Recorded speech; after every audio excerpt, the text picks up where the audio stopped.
And with the 45th pick of the 2025 MLB draft, the Colorado Rockies select J.B. Middleton, a right-handed pitcher from University of Southern Mississippi. Miami Marlins have the next pick. His numbers this year at Southern Miss, incredible. 10-1 with a 2.31 ERA, whip under 0.9.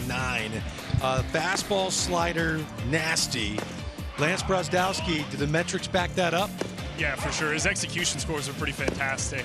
I think the main thing here is to consider the Sun Belt performance. It was really, really strong, but you got to think about how the four seam and the slider in particular are going to port over to pro ball and minor league ball, etc. He's a little bit of an undersized guy. Moves really, really well. Extensions up there. He's pulling the release height down just enough to get enough carry and life on that four seam such that it works in the zone. But the key thing for me is the slider execution. The problem here is he's going to Coors Field, which is going to crush a lot of his movement. So I'm curious to see what the Rockies have lined up in terms of development actions for him to protect the four seam, which is going to lose a lot of shape at Coors.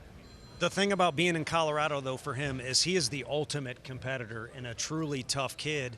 And you know better than I do, but I would assume pitching in Colorado, you have to have a certain level of toughness to you, even more so than the average major leaguer, because you're going to get hit around and your confidence is going to get beat up a little bit. So you're going to have to stand up to that. And this kid did that. I mean, he was recruited by some big schools, including us, but it wasn't a big-name prospect in high school, but he turned himself into one of the biggest names in the draft. Yeah, you do have to be mentally tough, but you have to have great aptitude too, because whatever he comes in with, he'll have to develop other things to complement what he has.